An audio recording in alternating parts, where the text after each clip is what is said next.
하나님의 말씀 요한계시록 1장 1절로 20절 말씀입니다. 요한계시록 1장 1절로 20절 우리 다 같이 손가락으로 짚어가면서 한 절씩 우리 읽어볼까요? 1절은 이쪽, 2절은 가운데, 3절은 우리 김봉영 권사님 쪽 이렇게 한번 해보겠습니다. 1절 자 시작.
아멘. 볼지어다 그가 구름을 타고 오시리라. 각 사람의 눈의 그를 보겠고 그를 찌른 자들도 볼 것이요 땅에 있는 모든 족속이 그로 말미암아 애곡하리니 그러하리라. 아멘. 주 하나님이 계속 읽으세요. 가운데 시작. 주 하나님이 이르시되 나는 알파와 오메가라. 이제도 있고 전에도 있었고 장차 올 자요 전능한 자라 하시더라. 9절, 20절까지 계속 있습니다. 예수의 환난과 나라와 참음에 동참하는 자라. 하나님의 말씀과 예수를 증언하였으므로 말미암아 밤모라 하는 섬에 있었더니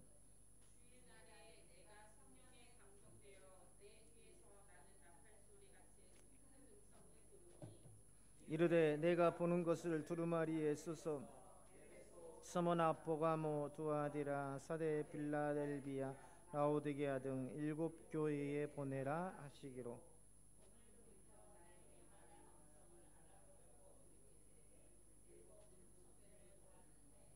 촛대 사이에 인자 같은 이가 발에 끌리는 옷을 입고 가슴에 금띠를 띠고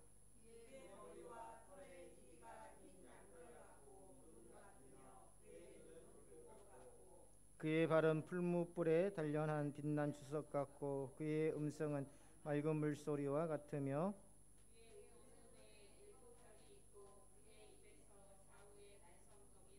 그 얼굴은 해가 힘있게 비치는 것 같더라.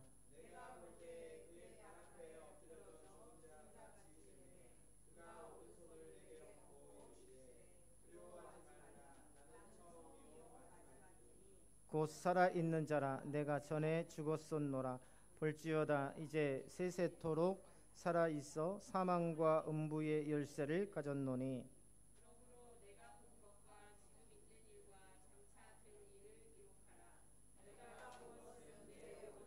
일곱 별의 비밀과 또 7 금촛대라. 7 별은 7 교회의 사자요 7 촛대는 7 교회니라. 아멘. 제가 신학을 결심하기 전에 꿈을 꿨어요. 그런데 얼굴은 안 나오는데요, 하얀 옷을 입으신 분이 저한테 상자를 건네주는데요, 그 상자를 열어보라고 하더라고요. 근데 상자를 열어봤더니 거기에 상자 안에 굉장히 큰 별이 담겨져 있었습니다. 그 꿈을 꾸고 신학을 하게 됐는데요. 그 꿈 때문에 신학을 한 건 아닙니다. 이 별을 이야기가 나오니까 생각나서 말씀을 드립니다. 자, 요한계시록 여러 가지 해석에 대해서 이야기했었죠. 처음에 뭐가 있었죠? 역사주의. 또 뭐가 있었죠? 미래주의, 또 과거주의, 이상주의. 역사주의는 뭐죠? 네. 이걸 요한계시록으로 보니까 생각하니까 좀 힘들어요. 자, 임진왜란이 몇 년도에 일어났지? 예? 몇 년이요? 옛날에. 아니 저기 임진년. 집사님 비슷하게 맞힌 것 같은데 몇 년이요? 몇 년? 2년. 오, 박수 한번 쳐줍시다. 정확하게. 1592년. 예.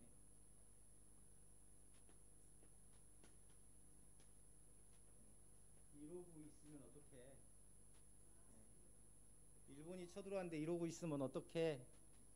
예, 죽을 수 있잖아. 1592년 4월에 임진왜란이 일어났죠. 네. 역사주의적인 입장에서 볼 때는 이것은 대한민국의 역사 속에서 성취될 일이라고 보는 게 역사주의 원칙. 미래주의면은 아직 이루어진 게 아니라 앞으로 성취될 사건이라고 봅니다. 과거주의는 이미 이 임진왜란은 지나간 것으로 여기는. 이상주의는 뭡니까? 이상주의는 이 임진왜란이라는 게 있었는데 앞으로도 계속해서 이와 같은 임진왜란이 우리의 삶 속에서 일어날 것이다. 지금 일본과의 보상 문제라든가 또 이러한 위안부 문제들 있죠. 위안부 문제, 역사적인 문제, 이런 모든 갈등들이 지금도 여전히 임진왜란이 지속되고 있다라는 그러한 관점으로 보는 것이 하나의 이상주의 관점입니다. 자, 오늘은 전천년설, 후천년설, 무천년설에 대해서 우리가 한번 살펴보도록 하겠습니다. 페이지 볼게요. 네, 14페이지 보겠습니다. 예? 4페이지. 예, 죄송합니다. 4페이지. 자, 전천년설 누구 한번 읽어 주시겠어요? 개요부터 특징까지. 예. 네.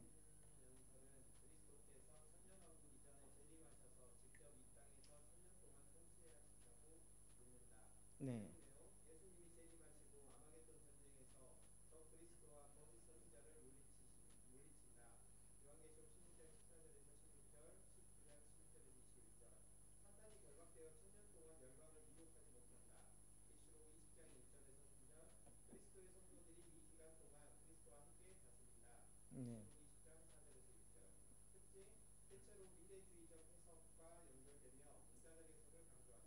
네.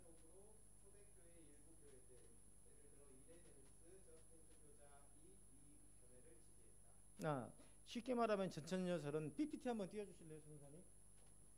쉽게 말하면 전천년설은요, 예수님이 재림하기 전에 이거 보세요. 여기 보시면 지금 교회 시대는 언제죠? 맨 앞에 있죠? 지금 현재 교회 시대 잘 안 보이시나요? 잘 안 보여요? 네, 그냥 맨 앞에 교회 시대가 있습니다. 거기에 보면 자, 전천년설에서는 어떻게 보냐면요, 신자들의 부활이 먼저 일어나요. 불신자들의 부활보다. 전천년에서는 그렇게 해석합니다. 신자들의 부활이 먼저 어디 갔어요? 그냥 그 크기로 해주세요, 전사님. 신자들의 부활이 먼저 일어나고요. 그래서 신자들이 휴거죠, 그게. 신자들이 휴거하고 그 휴거를 계기로 7년 동안 이 땅 위에 대환란이 온다고 합니다. 그래서 그 환란이 끝나면 이제 신자들과 예수 그리스도가 이 땅 위에서 1000년 동안 왕국을 이루면서 살다가 이제 그 다음에 뭐예요?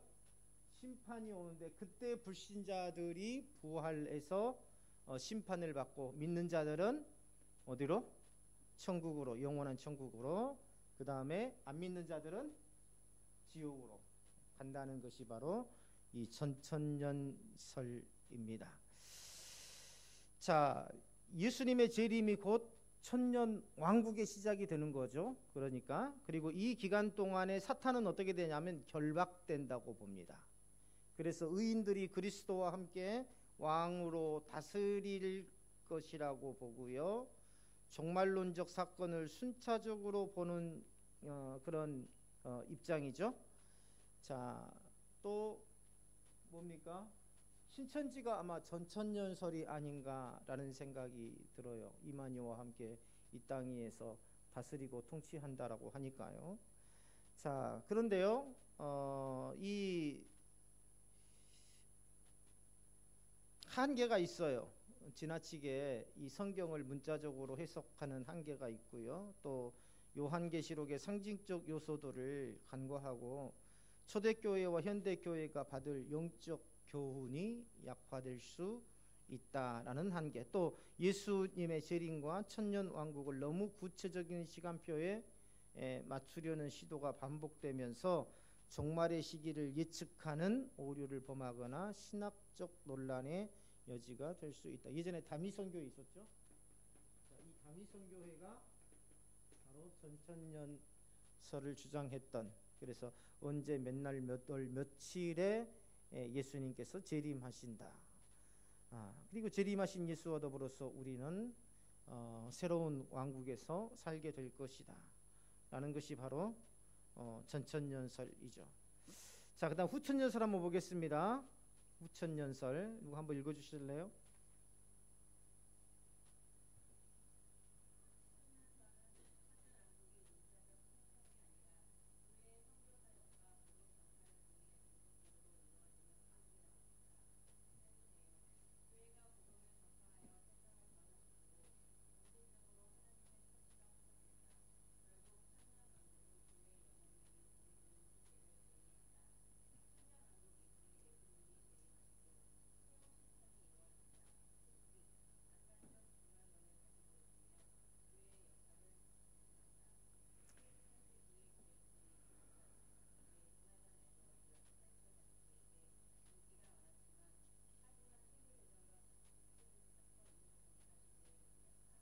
후천년설은 뭐냐면은요, 교회의 시대가 이루어지고 이 요한계시록 20장에 나오는 이 천년이라는 것을요, 하나의 어떤 그 기간 숫자로 보기보다는 상징적인 개념으로 보는 겁니다.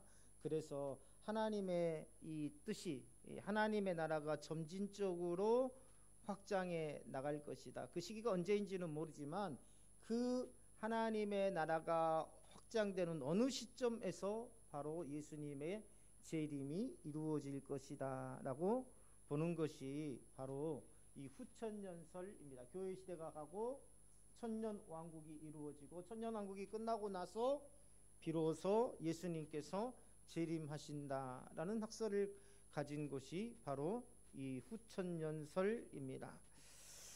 자, 그리고요, 이게 현실적으로 세상이 점점 나아진다고 보기에 어려운 역사적 사건들이 많죠. 이 후천년설의 특징이 뭐냐면요, 갈수록 세대가 갈수록 하나님의 나라가 완성된다라는 주장을 합니다. 그런데 요즘의 상황을 보더라도 어때요? 하나님의 나라가 완성된다고 보기가 어렵죠. 그래서 이제 아까 그 말씀 읽으실 때 이제 그 내용이 나왔는데, 세계대전과 같은 사건 이후 점차 그런 것들이 지지를 잃었다라는 것은요, 세계대전에 얼마나 1차 세계대전, 2차 세계대전 얼마나 많은 사람들이 죽었습니까? 그렇죠. 그야말로 아마겟돈과 같은, 아마겟돈이라는 뜻이 뭔지 아시나요? 정확하게? 지명. 아마겟돈이라는 말이 무슨, 아까 아마겟돈이라고 나왔거든요. 아마겟돈이 뭘 이야기하는지 아세요? 아마겟돈, 아까 예수님이 재림하시고 전천년설에서 아마겟돈 전쟁에서 적그리스도와 거짓 선지자들을 물리친다. 네? 네? 사탄과 그리스도의 전쟁 비슷합니다. 원래 아마겟돈의 본래의 뜻은 최후의 전쟁이라는 거예요. 최후의 전쟁. 종말 이전 종말을 막기 위한 최후의 전쟁이 바로 아마겟돈이라는 그러한 의미를 가지고 있죠. 그런데 이 후천년설은요, 아까 이야기했지만 갈수록 하나님의 나라가 완성된다고 보는데, 오히려 이런 여러 가지 대전, 또 요즘에 핵무기와 같은 어떤 그런 위협들이 있지 않습니까? 그렇죠. 오히려 하나님의 나라가 완성되기보다는 후천년설에서 주장하고 있는 것과는 반대로 더 악하게 지금 세대가 흘러나가고 있는 것을 우리가 볼 수 있습니다.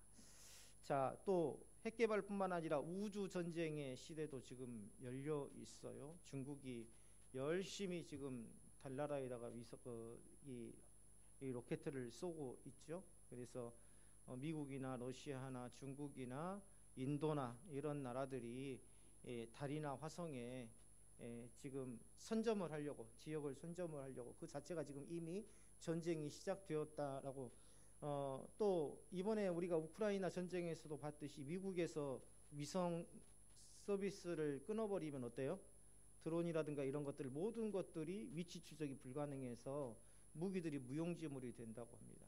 그래서 이번에 미국이 모든 전쟁에 대한 지원을 끊겠다라는데, 그 일론 머스크가 가지고 있죠. 그거 그 뭡니까, 인공위성 서비스를. 그래서 한때 끊었다가 다시 서비스를 해줬는데, 그게 없으면 드론이라든가 이런 것들을 통해서 적들의 위치를 파악한다든가 좌표를 파악한다든가 이런 것 자체가 불가능해진대요. 이런 것들도 하나의 어떻게 보면 지구에서 지금 일어나고 있는 일이지만 이미 우주 전쟁이 시작되고 있다라는 것을 우리가 볼 수 있죠. 세 번째, 무천년설입니다. 한번 보세요. 무천년설 이거 한번 읽어주실래요?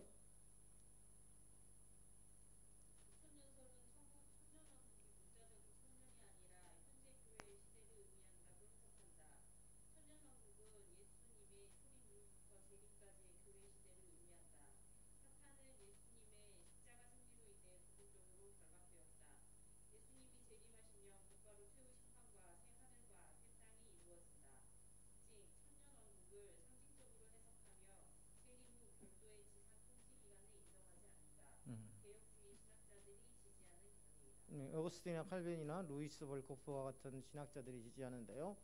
바로 우리 합동교단도 이 무천년설을 지지하고 있습니다. 그런데 합동교단에서 공식적으로 이 무천년설을 지지는 하지만, 그러나 목회자들에 따라서는 전천년설이나 후천년설을 지지하는, 개인적으로 지지하는 목회자들도 있다라는 것 알아두시면 좋겠습니다.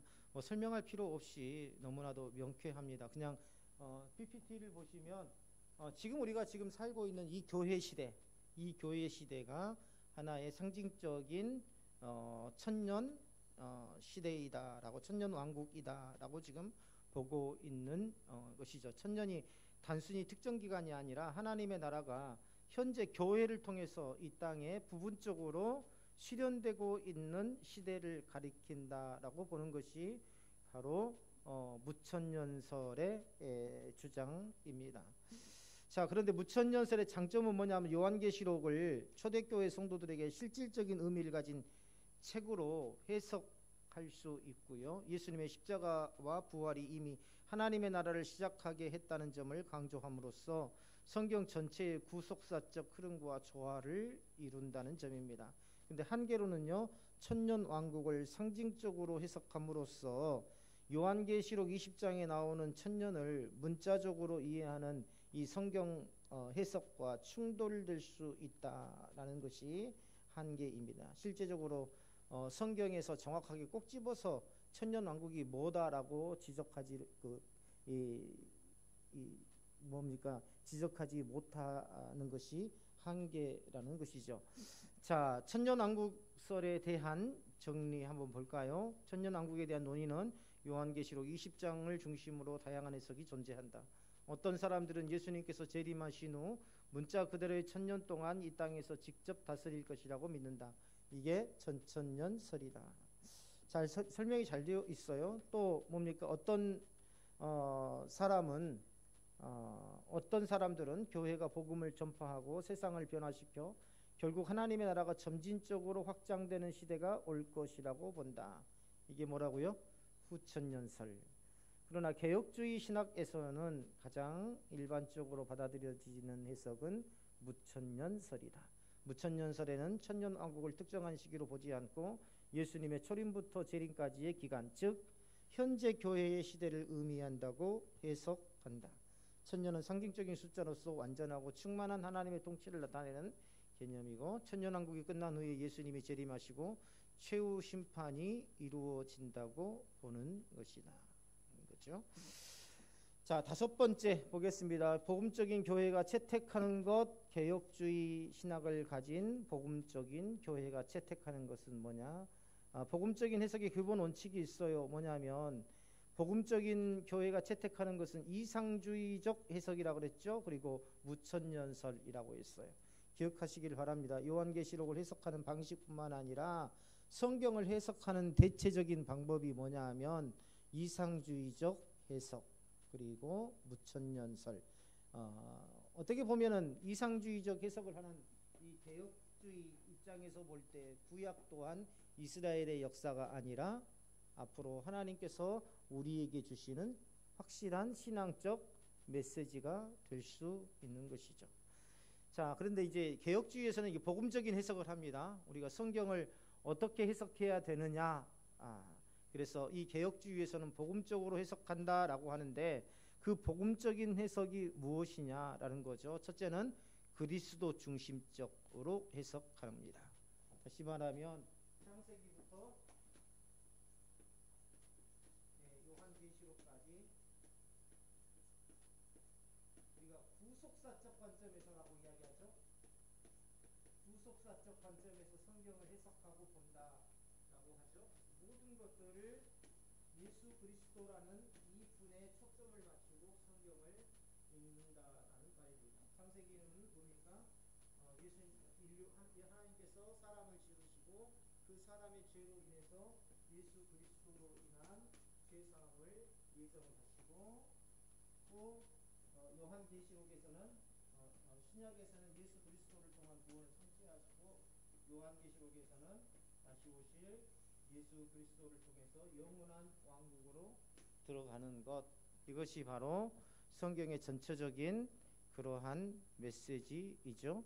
그 다음에 두 번째로 상징적인 해석을 중요시한다. 문자적인 해석보다는 구속사적, 신학적 의미를 중심으로 해석해야 한다. 그래서 예를 들어서 계시록 13장 18절에 나오는 666은 단순히 특정 인물을 가리키거나 어떤 기호를 말하는 것이 아니라 불완전함과 인간 중심적인 교만을 상징하는 숫자. 7은 완전수죠. 6은 불완전수입니다. 그래서 끝내 완전함에 이룰 수 없는 인간의 한계, 그것을 바로 666이라는 숫자로 본다라는 거죠. 천년왕국을 교회 시대로 해석한다. 천년왕국은 문자 그대로의 천년이 아니라 예수님의 초림부터 재림까지의 기간, 즉 현재의 교회 시대를 의미한다. 천년왕국 동안 사단이 결박되었다는 것은 사단이 완전히 활동하지 못한다는 의미가 아니라 복음이 전파되는 것을 근본적으로 막을 수 없다는 의미이다. 이 견해는 개혁주의 신학에서 일반적으로 받아들여지는 해석이다. 이 부분에다가 밑줄을 그어 놓으세요. 천년왕국, 지금 무천년설에는 뭐예요? 교회의 지금의 시대가 바로 천년왕국이라고 보는 것이죠. 그리고 천년왕국 동안 누가 결박되어 있어요? 사단이 결박되어 있는데, 그러면 사단이 계속 미혹하고 있지 않느냐? 그러는 게 아니라는 겁니다. 개혁주의 입장에서 볼 때는 사단이 결박되었다는 것은 복음이 전파되는 것을 근본적으로 막을 수 없다는 의미이지, 물리적으로 뭔가 묶어놓고 어떤 그런 의미를 말하는 것이 아니다. 바꾸어 말하면 하나님의 역사를 사단이 결코 막을 수 없다는 의미이다라는 것입니다. 자, 3번 볼게요. 복음적 해석과 신천지 등 이단의 차이점. 복음주의에서는 예수 그리스도를 중심으로 성경을 봅니다. 그런데 이단에서, 신천지에서는 특정 지도자를 중심으로 성경을 보고 있죠. 그 다음에 두 번째, 성경의 전체적인 흐름을 봐요. 이건 굉장히 중요한 부분입니다. 개혁주의 신학에서는요, 성경의 전체적인 부분을, 흐름을 봅니다. 그래서 그 성경의 흐름 속에서 나타난 하나님의 뜻을 이해하려고 노력을 해요. 그런데 신천지에서는 그 조각 그 부분을 통해서 자신들의 교리에 갖다가 짜맞추더라는 것입니다. 그래서 상징적인 이단들의 특징은요, 특정한 숫자, 뭐 14만 4천이라든가 666이나 이런 표현을 문자적으로 해석해서 자신의 교리들을 정당화시키죠. 자, 또한 종말의 목적은 바로 하나님의 영광을 드러내기 위해서다. 최종적인 하나님의 나라를 완성하는 과정이고 성도가 영화롭게 되는 과정이다라고 이 종말을 보게 되는데, 이단과 같은 경우에는 인간의 구별된 선택을 이야기하죠. 자신들만 구원받는다고 주장하고, 또한 자신들의 공동체로 들어와야 구원을 소유할 수 있다라고 주장을 합니다. 결론 보세요. 한번 읽어볼게요. 요한계시록은 단순한 애언서가 아니라 그리스도의 승리와 교회의 소망을 선포하는 책이다.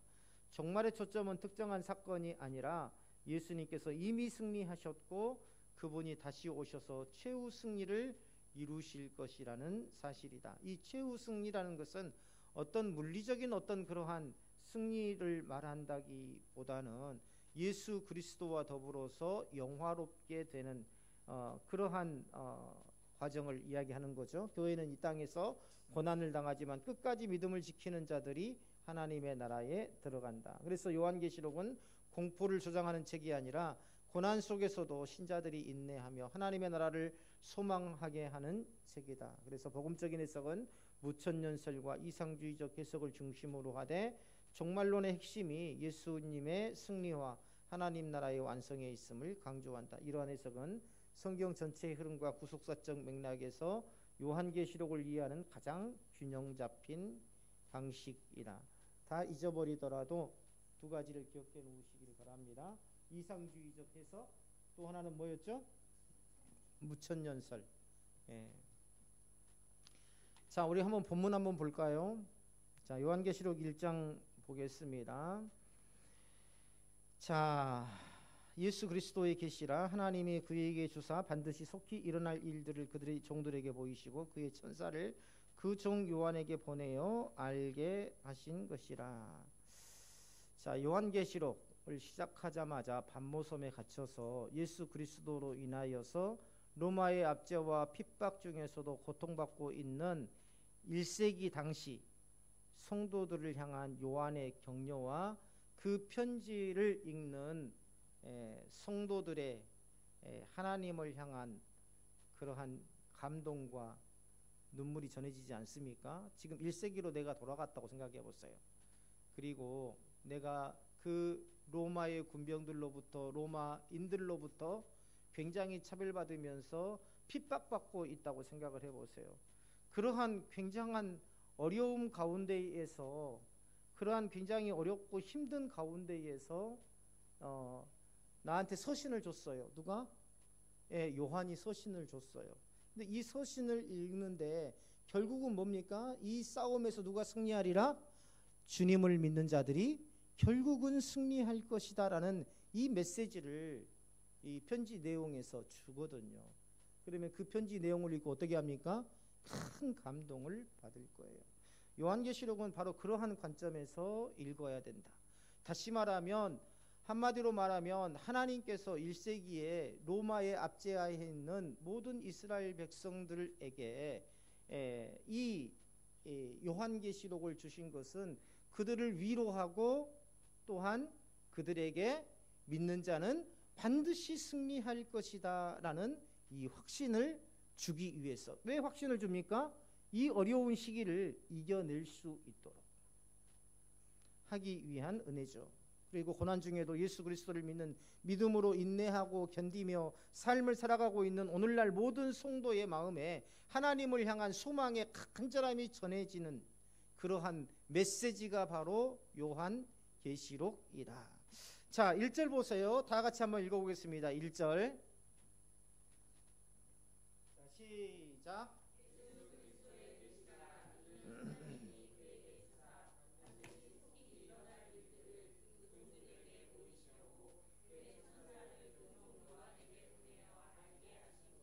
자, 첫째, 예수 그리스도의 계시라는 데다가 밑줄을 그어 보세요.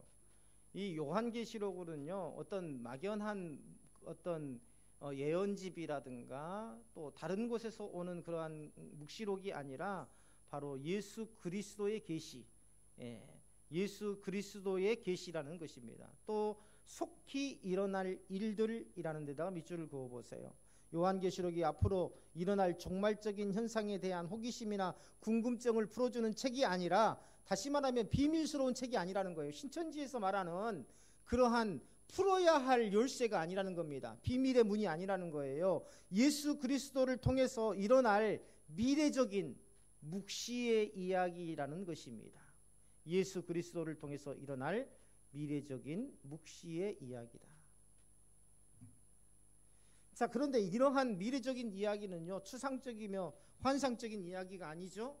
자, 예수 그리스도를 중심으로 예수님이 하셨던 과거의 사역에 대한 연속성과 오늘날 고통 중에 있는 나와 함께 하시는 예수님의 현재적인 인도하심 안에서 이루어져야 됩니다. 무슨 말이냐? 자, 예수님께서 이 땅에 오셔서 하신 사역이 무엇이죠?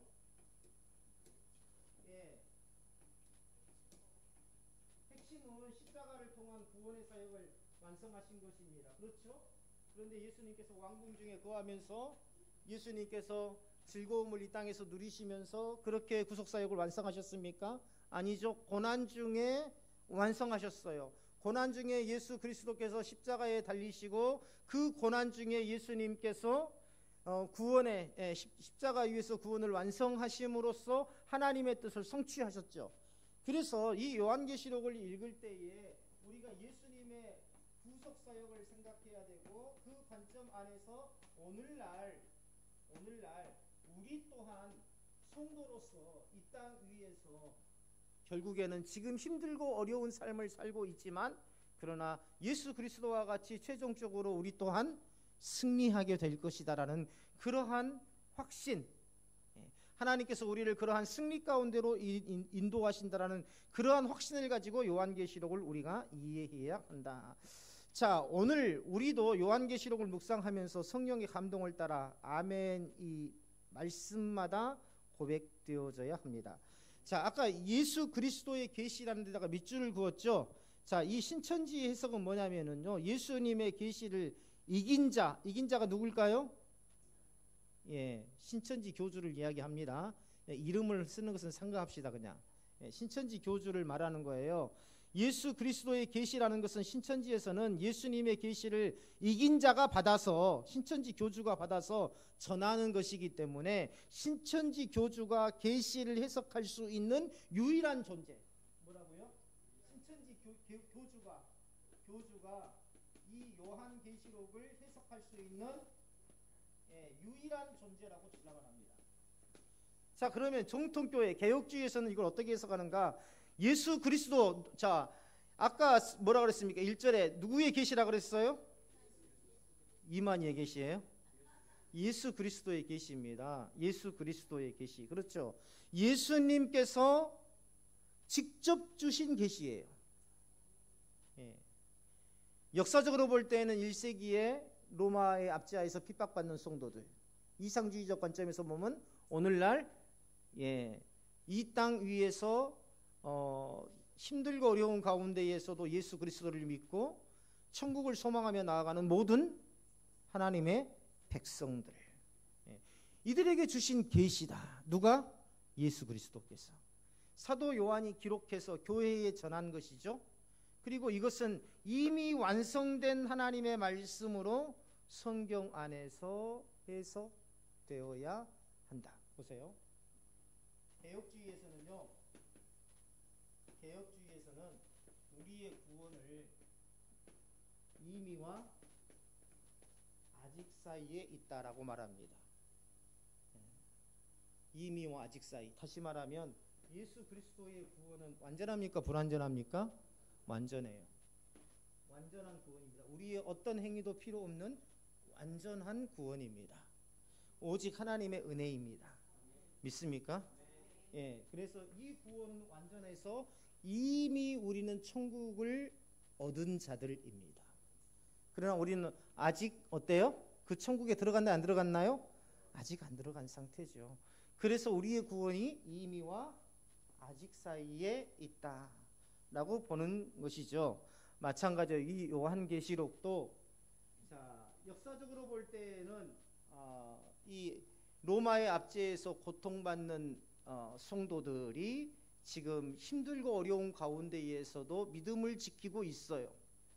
믿음을 지키고 있지만 그러나 예수님께서 말씀하시는 게 뭐냐면 이미 믿음 안에서 너희는 승리한 자들이다, 이긴 자들이다 라고 말씀하고 계신 거거든요. 자, 두 번째, 아까 속히 일어날 일들이라고 했죠. 신천지에서는요 이걸 어떻게 해석하냐면 이 예언은 이미 신천지 교주가 등장한 이후에 실현되었다라고 봅니다. 속히 일어날 일들, 이것은 이미 교주로 인해서, 교주가 이 땅 위에 나타남으로 인해서 이미 성취되었다. 그래서 요한계시록의 사건이 현대에서 문자적으로 성취되었다. 이미 이 요한계시록이 성취되었다. 누구를 통해서? 교주를 통해서 성취되었다라고 보고 있습니다. 그래서 속히 일어날 일들, 이게 바로 성취됐다, 이미 성취되었다. 그러나 개혁주의적인 입장에서 우리가 정통교회에서 해석하는 것은 뭐냐면 요한계시록은요 종말의 시간뿐 아니라 초대교회부터 오늘까지 교회 시대 전체에 걸쳐서 적용되는 말씀이다. 자, 전천년설입니까? 후천년설입니까? 무천년설입니까? 네? 무천년설이죠. 초대교회부터 지금 현대교회까지 이 교회들에게 주시는 그러한 말씀이다. 이 개혁주의 입장이에요. 그렇죠? 역사주의입니까? 과거주의입니까? 미래주의입니까? 아니면 이상주의입니까? 이상주의죠. 그래서 이상주의 무천년설 관점에서 요한계시록은 종말의 시간뿐만 아니라 초대교회부터 오늘날 현대교회 전체에 걸쳐서 적용되는 말씀이다라고 해석하는 것이 바로 개혁주의적 입장이고요. 여기에서 속히라는 표현은 하나님의 시간 개념에서 보세요. 창세기에 보면은 첫째 날, 둘째 날, 셋째 날이 나오지 않아요? 그렇죠. 이 날의 개념이 히브리어로는요 우리가 말하는, 영어로 말하는 day라는 개념이 아닙니다. 하나님의 개념이에요. 하나님의 개념. 그래서 어떻게 보면은요 성경학자들이 볼 때 이 날이라는 것은 우리가 지금 달력에서 뭐 1일, 2일, 3일, 4일 이것으로 보는 개념이 아니라 하나님의 관점에서 볼 때의 날, 그러면 사람의 시간으로 봤을 때는 그게 하루가 될 수도 있고 1시간이 될 수도 있고 100년이 될 수도 있고 1000년이 될 수도 있다는 거예요. 이해하시겠어요? 자, 이것 또한 어떤 관점이에요? 문자적인 해석이 아니라 아까 보면은 뭐예요? 이상주의적 해석. 개혁주의는 항상 그러한 관점으로, 이상주의적 관점으로 해석을 한다는 거. 그래서 이 속히라는 표현도 시간적인 개념이 아니라 반드시 일어날 일이지만 특정한 날짜를 사람이 예측할 수 없는 것이다. 오직 누구만이 알아요? 하나님만이 아는 것이다. 아시는 것이다.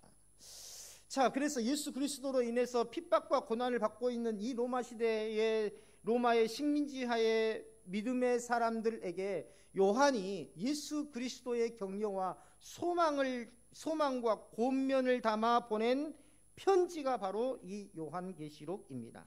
자, 4절 한번 읽어볼까요? 시작. 요한은 아시아에 있는 7교회에 편지하노니 이제도 계시고 전에도 계셨고 장차 오실 이와 그의 보좌 앞에 있는 7 영과. 자, 까마득해요. 이 고난이 언제 끝날지. 일제시대 때 많은 친일파들이 왜 친일을 했습니까? 일본이 망하리라고 생각했다면 친일을 했을까요? 결코 친일하지 않았을 겁니다. 그렇죠? 이 시대가 영원할 것이라고 봤던 겁니다. 그렇기 때문에 친일을 한 거죠. 이 아득한 고난의 상황 속에서도 이 고난이 언제 끝날까? 이 로마의 식민지 상태가 언제나 끝날까? 정말 암울한 그러한 생각을 갖고 절망하고 있는 그러한 성도들에게 영원한 승리의 왕으로 오신 예수 그리스도를 간절히 바라보고 사모하라는 이 메시지가 바로 요한계시록의 전체 주제입니다. 만왕의 왕으로 오신 심판주 되신 예수 그리스도를 바라보라. 로또를 바라보는 게 아닙니다.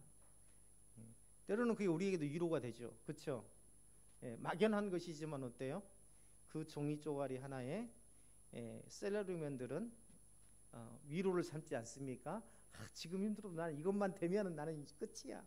나는 그런 생각을 가지고 조금의 소망을 가지고 살아가고 있지 않습니까? 근데 그 로또가 아니라 이 요한이, 하나님께서 요한에게 메시지를 주셔서 영원한 만왕의 왕이 되시고 영원히 통치하실 예수 그리스도를 바라보고 소망하며 지금의 어려움을 견디라라는 것이 요한계시록의 전체 주제다. 자, 1세기 당시 이 지중해 연안은요, 로마 제국에 의해서 정복당하고 재편되는 그러한 상황이 계속되고 있었죠. 그리고 나중에 나오지만, 나중에 어디서 나오냐면 다니엘서에서 나옵니다. 다니엘서 어디 본문에서 나오냐면 7장에서 나와요. 7장에서 네 짐승이 나와요. 네 짐승. 근데 네 번째 짐승이, 다니엘서 7장에서 나오는 네 번째 짐승이 누구를 이야기하냐면 바로 로마를 이야기합니다. 로마. 가장 강력한 짐승. 정말 잔인하게 사람들을 죽이고 처절하게 응징했던 그러한 로마를 상징하죠. 자, 그런데 이렇게 로마의 잔인하고 굉장히 이 극심한 핍박을 가했던 로마 시대 성도들에게 극심한 환란의 시대였죠. 자, 그런데 이 요한은 이러한 고난 속에서도 교회를 섬기고 하나님을 소망하는 모든 성도들에게 3절에서 뭐라고 합니까? 3절 다 같이 한번 읽어볼까요? 시작.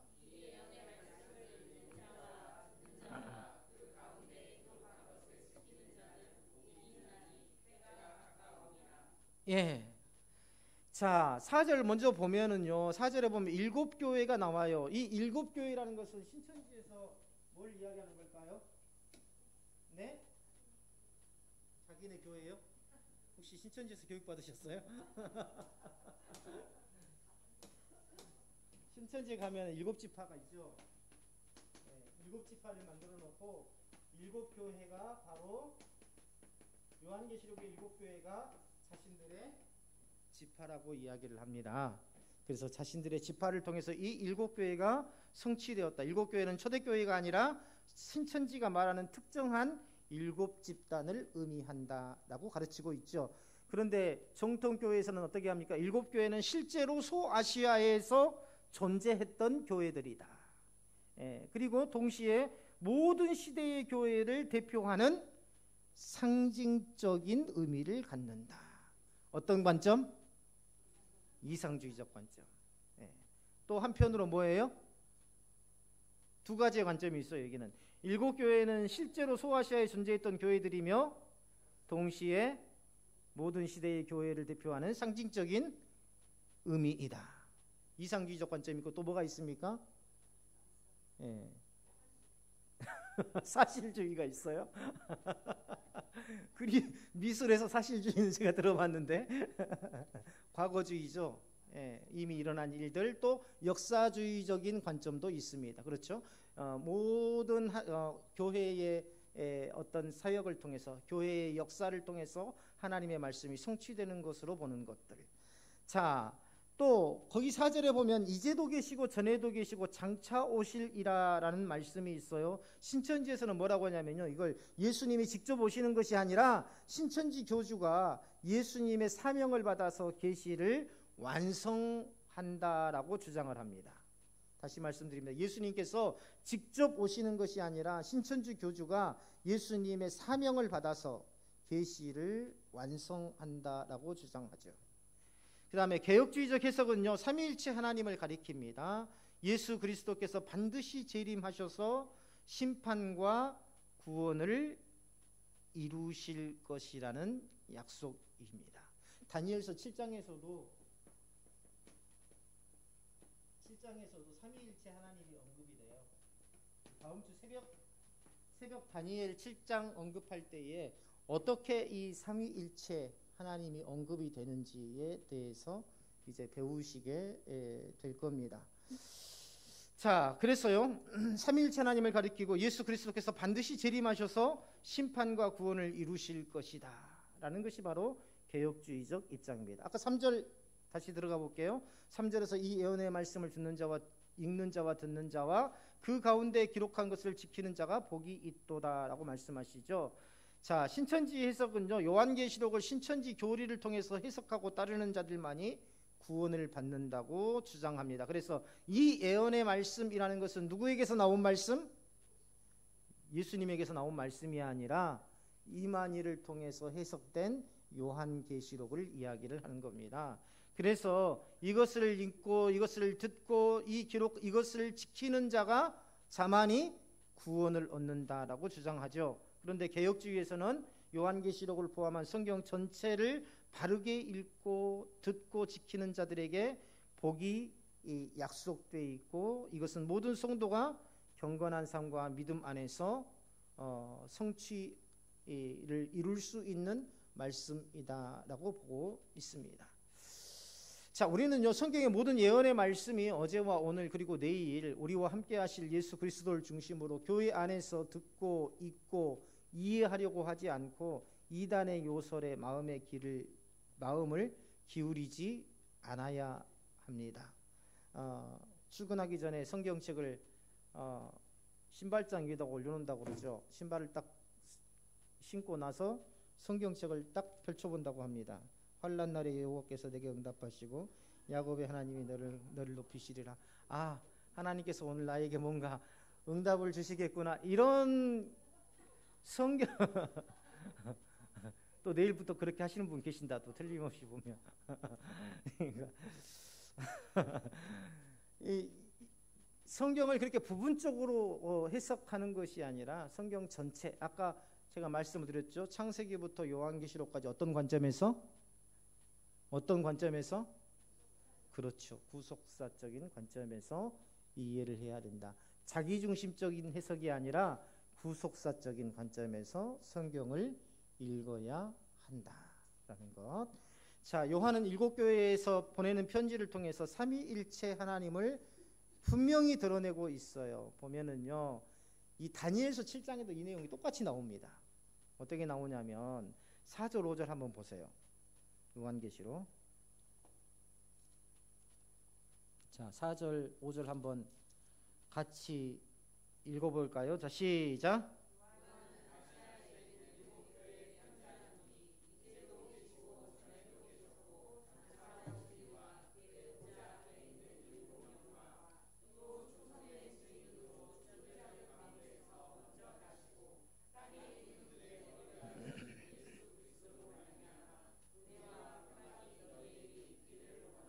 자, 여기서 성부 하나님을 찾아보세요.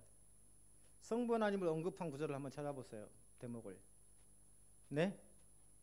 그렇죠. 바로 그겁니다. 이제도 계시고 전에도 계시고 장차 오실 이. 예수 그리스도는 누구예요? 곧 하나님 아니십니까? 그렇죠? 예. 이제도 계시고 전에도 계시고 장차 오실 이, 바로 성부 하나님을 말합니다. 자, 여기서 성령 하나님을 찾아보세요.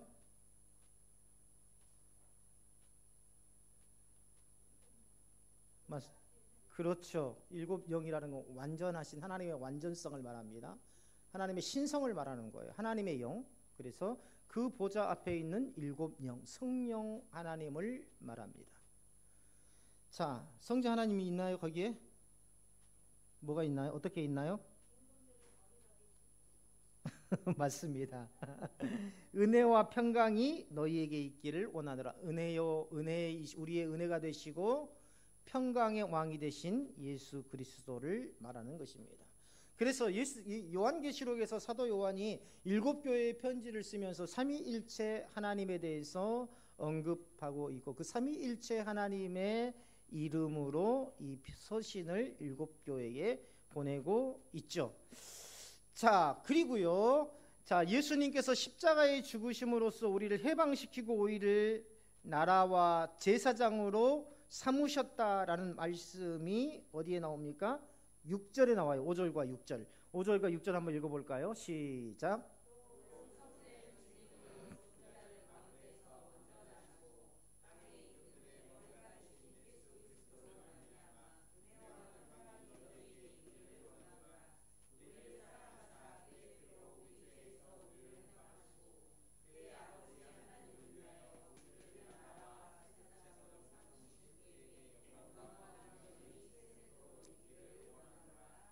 자, 우리를 해방시키고 우리를 나라와 제사장으로 삼으셨다. 신천지에서 뭐라고 그러냐면 신천지에 들어온 자들만이 진정한 나라와 제사장이 된다고 가르칩니다. 그래서 이들은 세상을 다스리는 존재가 될 것이다. 아까 제가 그랬죠. 신천지를 어떤 세대주의 관점에서 본다면 전천년설이 될 가능성이 많다. 제가 뭐 거기서 들어가서 보지는 않았지만 또 교리서에도 뭐 전천년설을 지향한다, 후천년을 지향한다 그런 말은 없습니다. 그러나 볼 때에 그들이 주장하는 것들을 볼 때에 신천지에 들어와서 이들이 예수 그리스도와 더불어서, 예수 그리스도가 아니라 교주와 더불어서 이 땅을 통치하는 그러한 제사장이 된다라고 주장하는 거 봤을 때에 전천년설에 입각한 그러한 것들이죠. 개혁주의는 어떻게 주장하냐면요, 예수님의 십자가 구속을 통해서 모든 성도가 하나님의 나라의 백성이 되었어요. 그 다음에 믿는 자들은 영적 제사장으로서 하나님을 섬기게 된다. 우리가 그리스도의 직분에 대해서 배웠죠. 자, 그리스도라는 말이 무슨 뜻이죠? 이종호 집사님? 네? 네? 네, 기름을 부었다. 기름을 부었다라는 의미입니다. 자, 이스라엘에서 기름을 부어서 임명한 세 사람이 있어요. 뭐예요? 예? 왕, 제사장, 선지자. 예수 그리스도라고 말하는 것은 예수님께서 왕으로 오셨고 제사장으로서의 사명을 완수하셨고 선지자로서의 말씀을 가르치셨다. 우리도 바로 이 그리스도의 직분을 받은 자들입니다. 자, 그래서요, 우리 또한 영적인 제사장이고 우리도 예수님과 더불어서 하나님 나라의 백성으로서 예수님과 더불어서 다스리게 된다라는 것이 바로 개혁주의적 입장이에요. 자, 그리고 요한은 예수님께서 충성된 증인으로서 죽은 자들 가운데서 먼저 나시고 땅의 임금들의 머리가 되셨다라고 소개하면서 죽기까지 하나님의 말씀을 신실하게 증거하신 예수님, 십자가에서 죽으시고 부활하신 예수님, 모든 땅과 백성을 통치하실 예수님에 대해서 말씀하고 있습니다. 다시 말씀드릴게요. 죽기까지 하나님의 말씀을 신실하게 증거하신 예수님, 충성된 증인으로서, 바로 거기에서 말하고 있는 게 뭐예요? 죽기까지 하나님의 말씀을 신실하게 증거하신 예수님. 자, 그 다음에 죽은 자들 가운데서 먼저 나시고, 이건 뭐예요? 십자가에서 죽으시고 부활하신 예수님. 자, 충성된 증인은 여기 세 가지 직분 중에 어느 직분에 해당됩니까? 선지자 직분이죠. 죽기까지 말씀을 신실하게 가르치신 예수님, 선지자의 직분. 그 다음에 죽은 자들 가운데서 먼저 나시고 부활하셨어요. 자, 죽었다가 다시 살아나셔서 희생을 말하는 거죠. 어떤 직분에 해당되는 거죠? 제사장으로서의 직분을 상징합니다. 그리고 세 번째, 땅의 임금들의 머리가 되셨다. 그리스도의 어떤 직분? 왕의 직분. 그래서 이것은 예수 그리스도를 이야기하는 것이다. 부활하시고 말씀을 증거하시고 땅의 모든 백성을 통치하실 예수 그리스도에 대해서 말하고 있는 거지 어떤 특정한 개인을 이야기하고 있는 게 아니다. 그래서 예수님께서는 처음 이 땅에 오실 때 고난의 종으로 지극히 낮아지셔서 오셨지만 이제는 다시 오실 예수님은 죄와 사망과 어둠의 세력의 싸움에서 승리하신 영광의 왕으로 오신다라고 말하고 있어요. 어디에서요? 7절에서. 7절 다 같이 한번 읽어볼까요? 시작. 볼지어다 그가 구름을 타고 오시리라. 각 사람의 눈이 그를 보겠고 그를 찌른 자들도 볼 것이요 땅에 있는 모든 족속이 그로 말미암아 애곡하리니 그러하리라. 아멘. 자, 환란의 삶의 환란과 핍박 중에도 우리가 간절히 바라보고 소망해야 할 분은 어제와 오늘도 함께 하시고 앞으로도 우리와 영원히 함께 하실 예수 그리스도입니다. 그 간절한 소망을 품은 사도 요한과 성도들과 또 오늘을 살아가고 있는 내 마음이 오늘 계시록에 고스란히 담겨져 있다 하는 것을 우리가 깨달아야 됩니다. 사도 요한은요, 하나님의 말씀과 예수를 전하다가 반모라는 섬에 갇히게 되죠. 9절 읽어봅니다. 9절 시작. 나 요한은 너희 형제요 예수의 환난과 나라와 산물에 동참하는 자라. 하나님의 말씀과 예수를 증언하였으므로 말미암아 반모라 하는 섬에 있었더니, 육지에서부터 약 한 10km 정도 떨어진, 우리가 처음 시작할 때 반모라는 섬 영상으로 본 적 있으셨죠? 예, 바로 그 반모라는 섬에 자신이 그곳에서 하나님께서 이 계시를 주셨다라는 것을 보고 말하고 있습니다. 그곳에서 성령의 감동을 받아서 하나님의 음성을 듣고 직접 교회의 이름들을 언급하죠. 에베소서, 서머나, 버가모, 두아디라, 사데, 빌라델비아, 라오디게아, 이 7개 교회에 편지를 보내었다라고 이야기를 합니다. 편지를 보내면서 요한은요 9절에서 뭐라고 합니까? 다 같이 한번 읽어봅니다. 자, 9절 시작.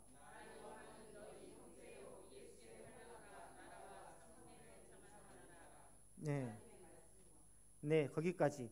너희의 형제요, 또 예수의 환난과 나라와 참음에 동참하는 자라. 나 또한 너희와 같이 예수 그리스도를 믿는 믿음으로 이 어려운 때를 지나고 있는 동역자라 하는 것을 고백하고 있죠. 섬에 갇힌 자가 되어서 자유를 결박한 상태지만 하나님의 역사는 갇힌 자 된 요한의 이 환경에 제한받지 않으시고 7교회에 하나님의 뜻을 전하게 하시더라. 뭐가 생각나요?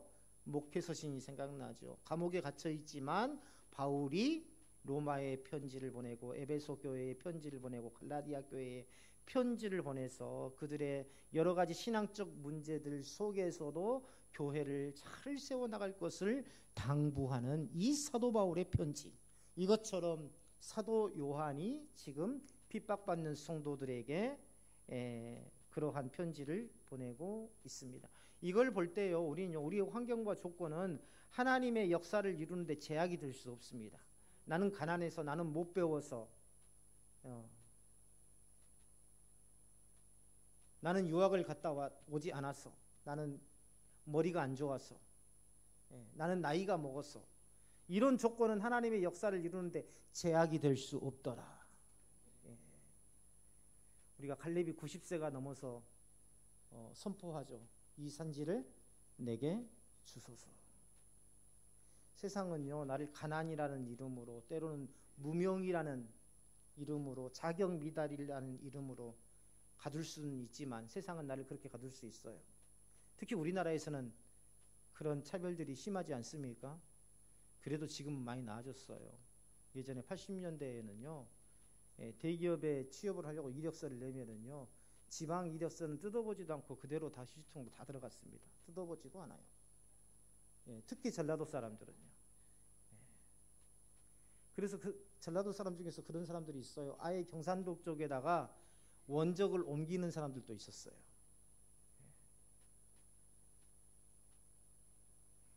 세상은 그렇게 가난이라는 이름으로, 무명이라는 이름으로, 자격 미달이라는 이름으로 가둘 수는 있지만, 그러나 나를 통해서 하나님의 역사를 세워가시려는 그 하나님의 섭리는 제한받지 않는다라는 것. 그것이 바로 우리를 이기게 합니다. 어떤 질병이나 어떤 혼란이나 어떠한 문제 앞에서도. 사도 요한은요 환상 중에 7 금초대와 그 사이에 계시는 예수 그리스도를 보게 되죠. 자, 13절부터 16절 다 같이 한번 읽어볼까요? 자, 시작.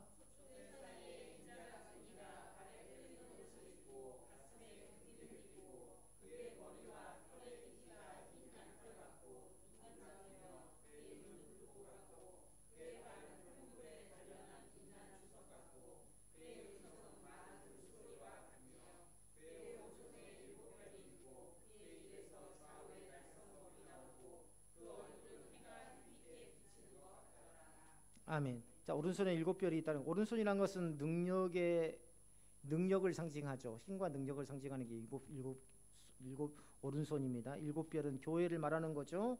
교회가 예수 그리스도가 교회의 몸이고 예수 그리스도께서 주권하고 계신다는 것. 그의 입에서 좌우의 날성검이 나온다는 것은 진리의 말씀이 있다라는 겁니다. 신천지는요 그 모습은 해가 힘있게 비치는 것과 같더라 이 구절을 어떻게 해석하냐면 신천지 교주가 예수님의 빛을 받아서 이 세상을 구원할 빛의 존재라고 해석을 합니다. 예.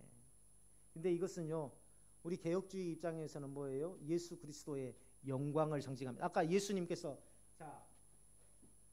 초림한 예수님은 어떤 예수로 오셨다 그랬죠? 고난의 종으로 오셨습니다. 따라서 합니다. 고난의 종. 재림 예수님은 어떤 모습으로 오셨죠? 네? 영광의 주, 또 만왕의 왕. 영광의 주요 만왕의 왕으로 오셨다고 했어요. 재림하시죠. 그 예수님의 그 왕으로서, 만왕의 왕으로서의 영광과 위엄을 지금 상징하는 내용이 바로 13절부터 16절입니다. 예수 그리스도의 영광을 상징하는 표현으로 재림하시는 예수님의 거룩한 권위와 또한 심판의 그러한 빛을 의미한다. 자, 날선 검 그 얼굴은 해가 힘있게 비치는 것 같다. 뭐가 떠올라요? 두자 하나님의 공의가 떠오르죠. 하나님의 공의. 예. 오늘 새벽에 뭐가 나왔어요? 다니엘서에서 조울에 달다라는 제목으로 오늘 묵상을 했지 않습니까? 바로 저울이 상징하는 게 뭐라 그랬어요? 저울이 상징하는 게 뭐라고 해서 하나님의 공의라고 했지 않습니까? 지금 그런 의미로 쓰여져 있는 거예요. 자, 이제 예수 그리스도께서 승리의 왕이며 영광의 주로 교회 가운데 오실 것임을 말씀하는 거죠. 이 13절부터 16절까지는요. 그래서 하나님의 말씀은 반드시 실현될 실상으로 받는 믿음의 사람만이 장차 오실 왕 되신 예수 그리스도를 통한 영광과 기쁨에 참여하게 될 것이다. 자, 18절 다 같이 한번 읽어봅니다. 18절 시작.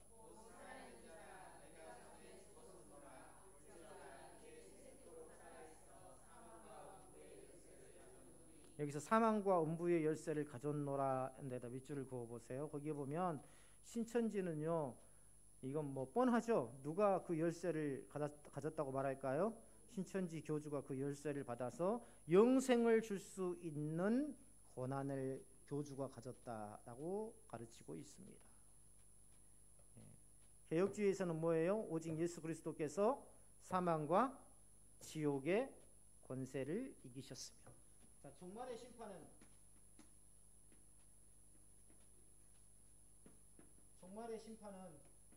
어떤 의미라고 그랬습니까?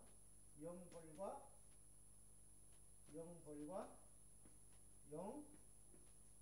영화, 영생에 관한 것이다 그랬죠. 믿지 않는 자는 영벌로, 믿는 자는 영생으로. 그래서 예수 그리스도께서 사망과 지옥의 권세를 이기셨고, 사망과 권세를 이기셨고, 그분만이 심판과 구원의 권세를 가지신다라는 말씀이 오늘 18절에 나오는 사망과 음부의 열쇠를 누가 가졌노라? 예수 그리스도께서 가졌더라. 이 땅에서 사망의 권세를 이기신 분은 오직 예수님밖에 안 계세요. 그렇기 때문에 예수님만이 그 사망과 음부의 열쇠를 가졌더라. 예수 부활, 누구 부활? 내 부활. 믿으시기를 바랍니다. 다음 시간에는 요한계시록 2장 에베소 교회에 대해서 강해를 나가도록 하겠습니다.